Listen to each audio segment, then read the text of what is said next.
90장 찬송으로 우리 함께 하나님께 영광 돌리겠습니다.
하나님께서 우리에게 주시는 말씀은 이사야 42장 1절에서 25절까지의 말씀입니다.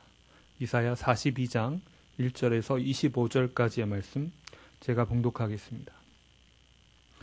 내가 붙드는 나의 종, 내 마음에 기뻐하는 자, 곧 내가 택한 사람을 보라. 내가 나의 영을 그에게 주었은즉 그가 이방에 정의를 베풀리라.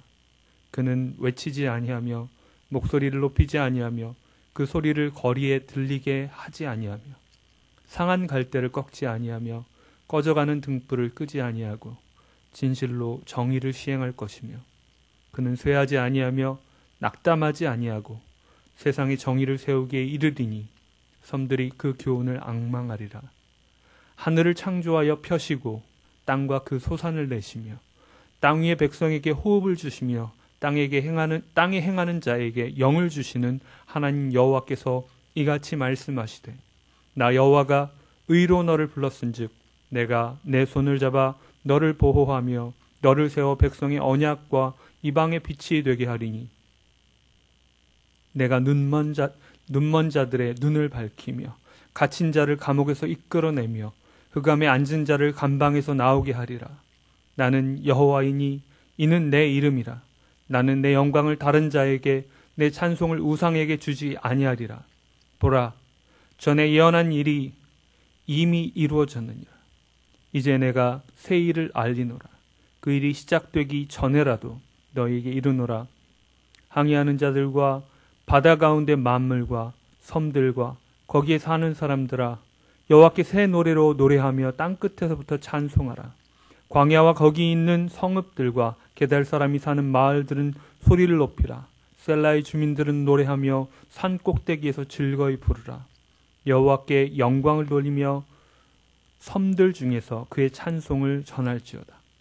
여호와께서 용사같이 나가시며 전사같이 분발하여 외쳐 크게 부르시며 그 대적을 크게 치시리로다.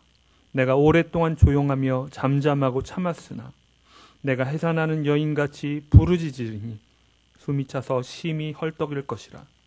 내가 산들과 언덕들을 황폐하게 하며 그 모든 초목들을 마르게 하며 강들이 섬이 되게 하며 못들을 마르게 할 것이며 내가 맹인들을 그들이 알지 못하는 길로 이끌며 그들이 알지 못하는 지름길로 인도하여 암흑이 그 앞에서 광명이 되게 하며 구분대를 곧게 할 것이라. 내가 이 일을 행하여 그들을 버리지 아니하리니 조각한 우상을 의지하며 부어 만든 우상을 향하여 너희는 우리의 신이라 하는 자는 물리침을 받아 크게 수치를 당하리라. 너희 못 듣는 자들아 들으라. 너희 맹인들아 밝히 보라. 맹인이 누구냐? 내 종이 아니냐? 누가 내가 보내는 내 사자같이 못 듣는 자겠느냐? 누가 내게 충성된 자같이 맹인이겠느냐? 누가 여호와의 종같이 맹인이겠느냐? 내가 많은 것을 볼지라도 유의하지 아니하며 귀가 열려 있을지라도 듣지 아니하는도다. 여호와께서 그의 의로 말미암아 기쁨으로 교훈을 크게 하며 존귀하게 하려 하셨으나 이 백성이 도둑 맞으며 탈취를 당하며 다 굴속에 잡히며 옥에 갇히도다. 노략을 당하되 구할 자가 없고 탈취를 당하되 되돌려주라 말할 자가 없도다. 너희 중에 누가 이 일에 귀를 기울이겠느냐? 누가 뒤에 올 일을 삼가 듣겠느냐? 야곱이 탈취를 당하게 하신 자가 누구냐? 이스라엘을 약탈자들에게 넘기신 자가 누구냐? 여호와가 아니시냐? 우리가 그에게 범죄하였도다. 그들이 그의 길로 다니기를 원하지 아니하며 그의 교훈을 순종하지 아니하였도다. 그러므로 여호와께서 맹렬한 진노와 전쟁의 위력을 이스라엘에게 쏟아부으시며 그 사방에서 불타오르나 깨닫지 못하며 몸이 타나 마음에 두지 아니하는도다. 아멘. 우리에게 고통이 가득 찾아올 때가 있습니다. 하나님 나라가 희미하고 현실의 고통이 보이지 않는 미래의 약속을 다 압도해 버려서 지금 눈앞에 보이는 것이 내 인생의 결론이구나. 원래 급한 일이 눈앞에 닥치면 시야가 좁아지잖아요. 그렇게 얘기합니다. 불이 나면 성인이라 할지라도 그 모든 그 몸의 혈류가 이제 피하거나 뭔가를 하기 위해서 근육으로 몰리거나 이렇게 하면서 뇌의 피가 부족해서 혹은 그 판단력이 현저하게 떨어져서 뭐 유치원생 정도의 판단력을 갖게 된다고 합니다. 그래서 화재에 미리 대비하고 미리 준비를 해서 연습을 해서 화재가 일어나면 어떻게 그곳에서 빠져나가야 될지를 미리 준비한다고 합니다. 그렇게 준비하면 몸에 이미 익은 것이 있기 때문에 당장 눈앞에 보이는 그 현실을 어쩔 줄 모르고 왔다 갔다 하는 것이 아니라 아주 유치하게 행동하면서 죽을 길로 달려가는 것이 아니라 살 길이 어딘지를 미리 알고 달려간다는 거죠. 오늘 이 말씀은 그런 의미에서 물론 코로나로 인해서 여러 고통으로 인해서 재정적인 여러 타격으로 인해서 이미 정신이 없어져 버린 시야가 닫혀버린 우리의 모습들이 있을 수도 있습니다. 충분히 고통스러운 분들이 계실 겁니다. 하지만 아직 더 큰 고통이 어려움이 고난들이 다가오고 있다고 생각한다면 우리는 미리 화재 대비 훈련을 하듯이 본문의 말씀에 어떻게 하나님께서 우리에게 눈에 보이지 않는 하나님께서 보여주신 참된 현실을 보여주고 계신가를 생각하며 우리 자신에게 그 교훈을 마음 깊이 영혼 속에 새겨놓을 필요가 있습니다. 이사야 후반부의 이 이사야서의 중요한 질문이 무엇이냐면 누가 역사의 주인인가입니다. 이전 본문에 랍사게의 얘기도 나오고 쭉 나오잖아요. 과연 누가 주인인가? 역사를 제패하고 있는 아시리아가 주인인가?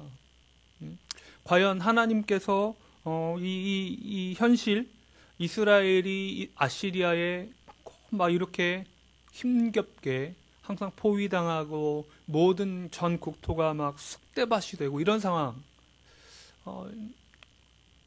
그 사사기로 말하자면 기드온 때에 미디안에게 7년 동안 계속 추수 때마다 약탈당하니까 어떻게 해요? 정말 탈탈탈 털리는 거죠. 그래서 이렇게 구석에 숨어서 이렇게 추수하지 않으면 안 되는.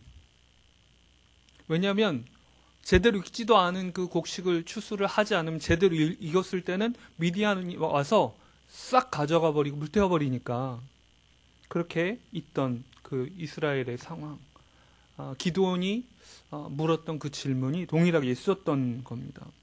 여호와의 사자가 나타났을 때 그 질문을 요약하면 하나님 함께 하십니까 우리랑?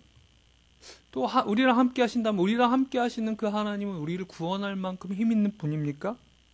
이사서의 질문으로 좀 바꿔본다면 과연 이 현실을 주관하는 이가 누굽니까?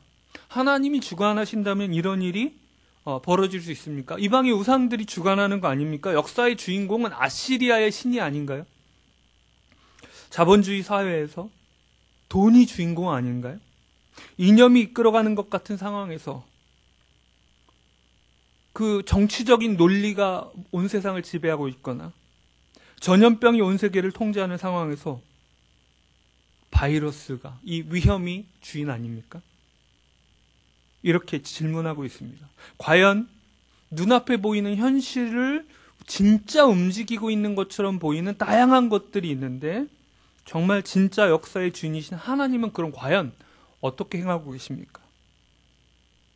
전문맥에서 이미 하나 나왔습니다.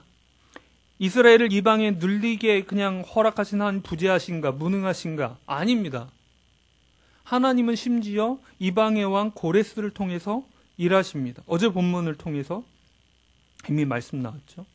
이렇게 생각해 보게 됩니다. 사사기에 그 사무엘상 4장 1절에 엘리 제사장 시기에 하나님께서 이스라엘의 불순종과 그 모든 타락에 분노하셔서 이스라엘이 법궤를 무슨 부적 마냥 전장에 끌고 나갔을 때 지게 만드십니다. 내버려 두세요. 그리고 법궤는 블레셋이 다 가져가 버립니다. 이스라엘의 완전 이 역사상 말할 수 없는 치욕이고 고통이었습니다.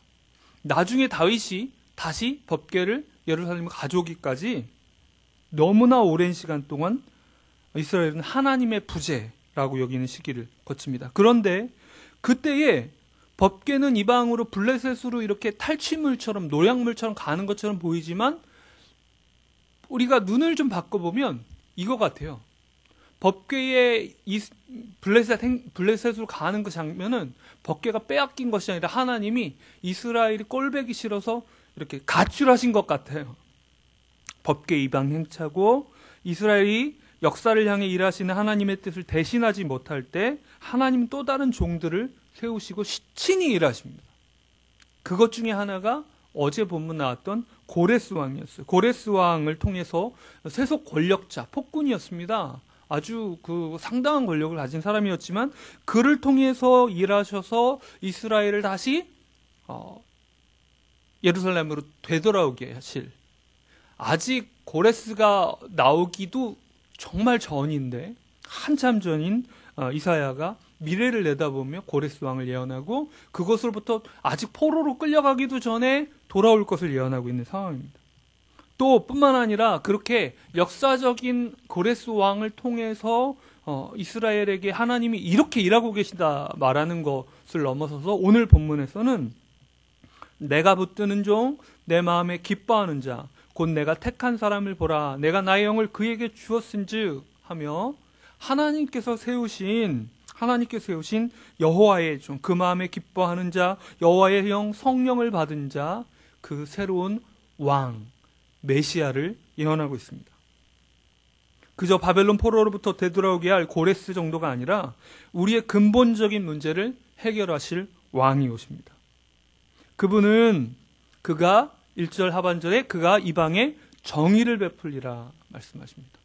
그 왕은 고레스 왕처럼 세속의 왕들은 어때요? 힘을 과시하고 알렉산더 왕이나 뭐 이런 그 정복의 왕들은 새로운 도시로 들어갈 때 야 이제 그 우리 왕이 알렉산더가 누가 이 도시를 해방한다 이런 식의 자신의 복음을 선포했는데 그는 외치지 아니하며 목소리를 높이지 않으며 그 소리를 거리에 들리게 하지 아니하며 세속의 왕과 다른 왕이 등장하는 것입니다.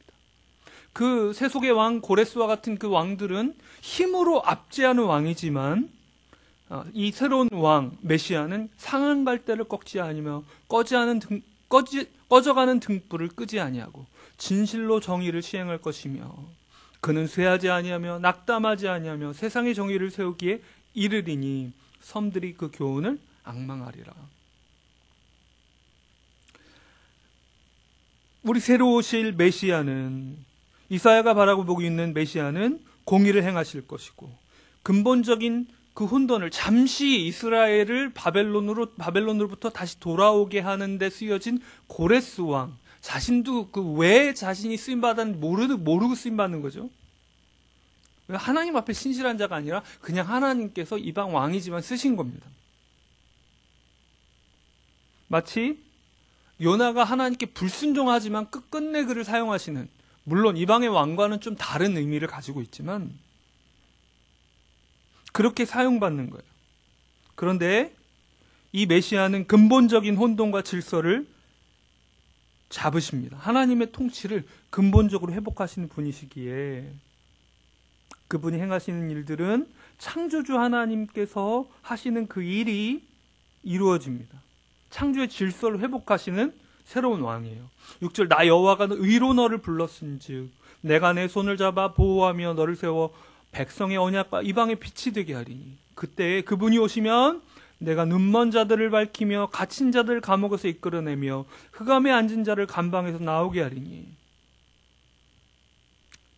이렇게 그리스도께서 이 일을 행하실 때에 8절에 나는 여호와이니 이는 내 이름이라 나는 내 영광을 다른 자에게 내 찬송을 우상에게 주지 아니하리라.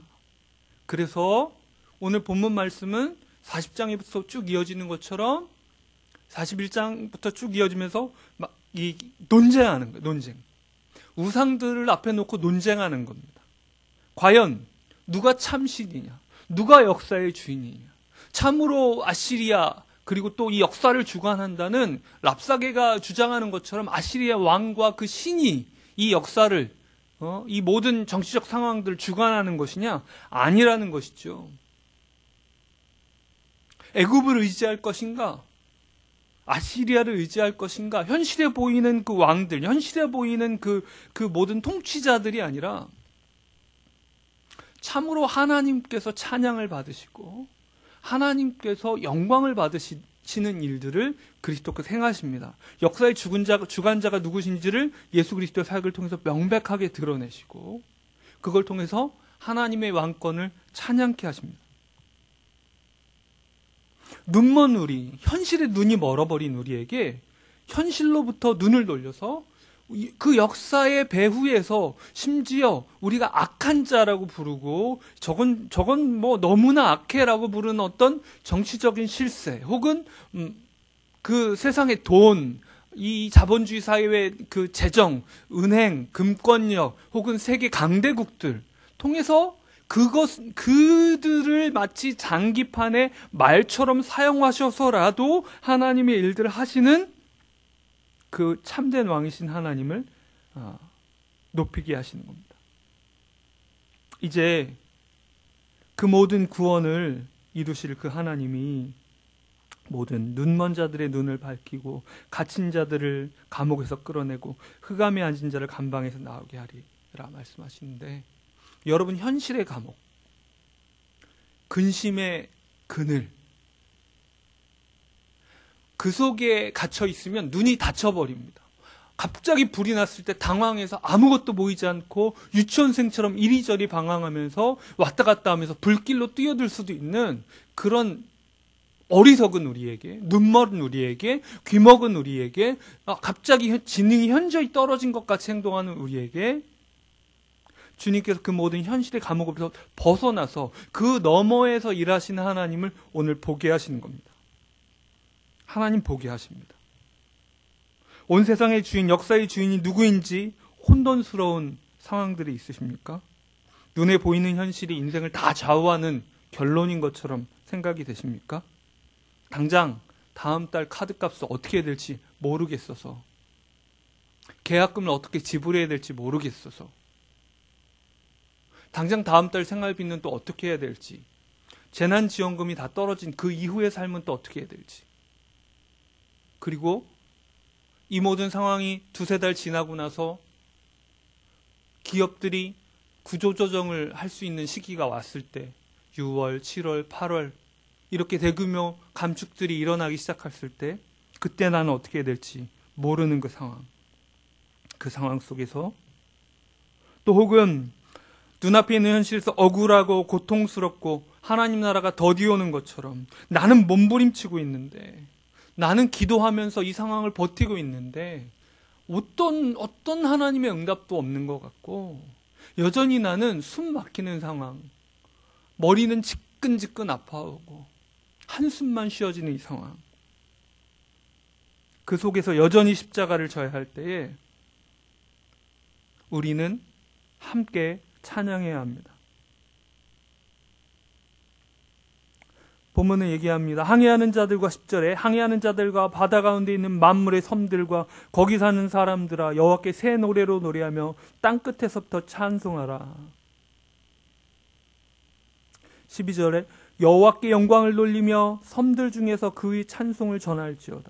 여호와께서 용사같이 나가시며 전사같이 분발하여 외쳐 크게 부르시며 그 대적을 크게 치시리로다. 이렇게 쭉 말하며 예수 그리스도를 통해서 우리 그리스도를 통해서 우리에게 전해진 이 선포된 이루어질 그 약속을 미리 앞당겨서 누리고 있습니다. 눈앞에 있는 현실은 암담한 거예요.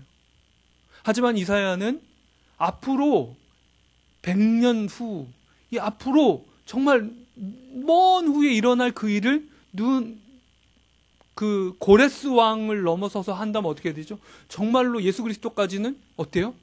정말 십수세기를 넘어서서 바라보면서 예수 그리스도의 그 일하실 것을 찬양하는 것이죠.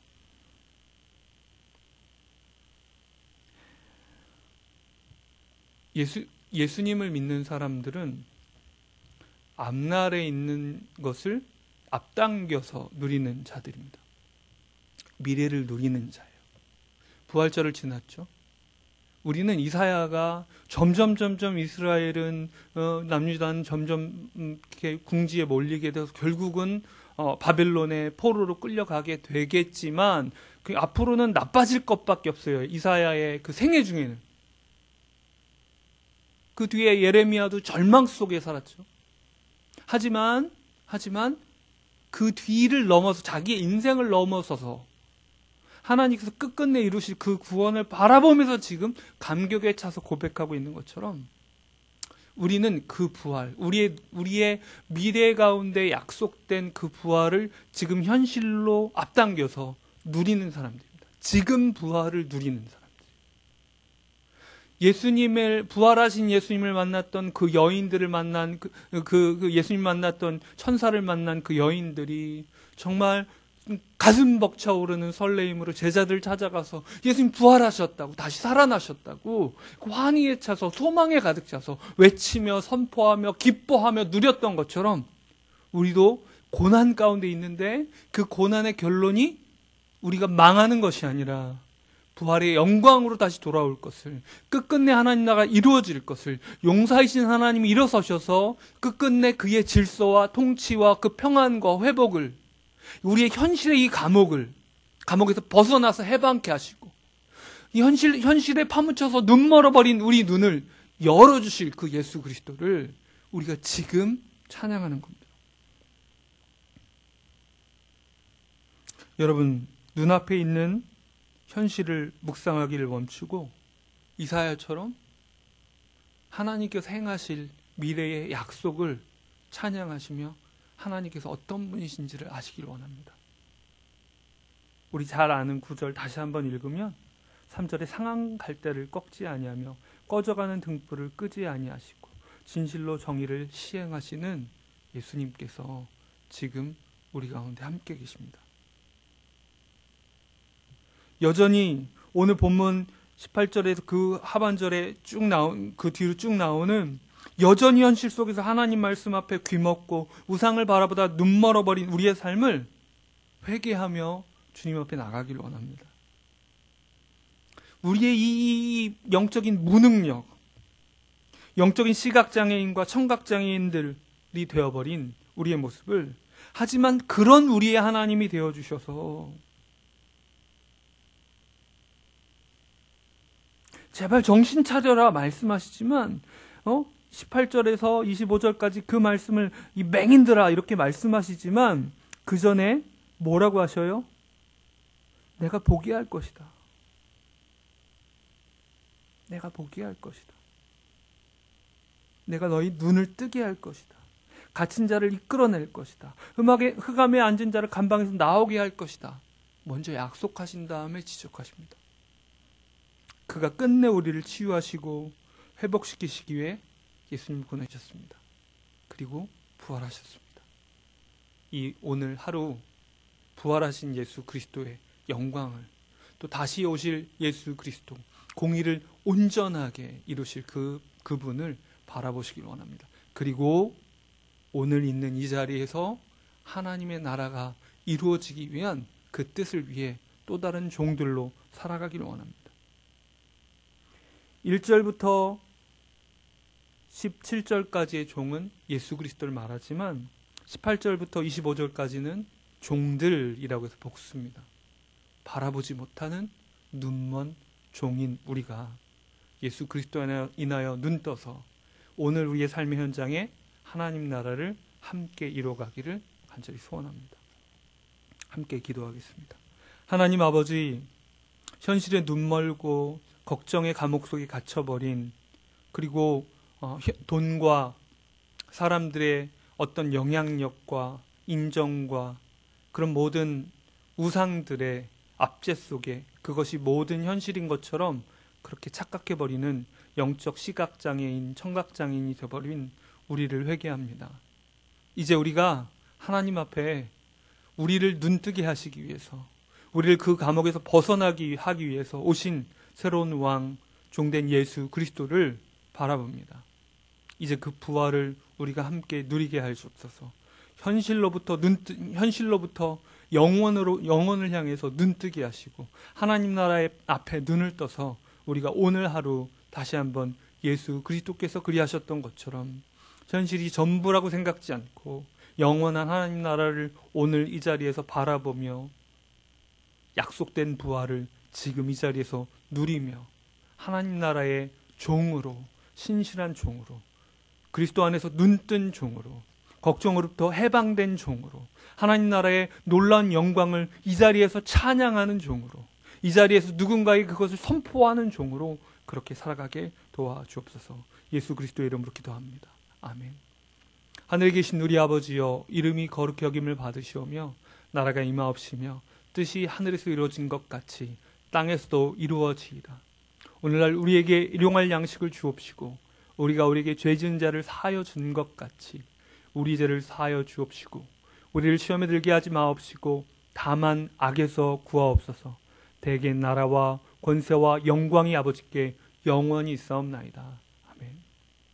우리 함께 기도할 때 오늘 본문 말씀처럼 현실에, 걱정에, 근심에, 돈과 여러 세상의 우상들 앞에 노예된, 눈 멀어버린, 귀 먹어버린 우리가 그 죄를 회개하고 다시 한번 그리스도에 대해 눈뜨게 해달라고 기도하길 원합니다.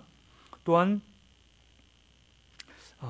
가정과 부부와 자녀들을 위해서 우리의 가정 가운데 부부관계, 자녀들과 관계 속에 있는 이 모든 우상들을 회개함으로 우리의 가정 가운데 그리스도의 통치가, 그의 부활의 능력이 드러나도록 함께 기도하고, 또 코로나 바이러스로 인해서 고통당하는 사람들을 위해서 함께 그 나라들을 위해서, 온 세계를 위해서, 우리의 이웃들을 위해서 함께 기도하겠습니다.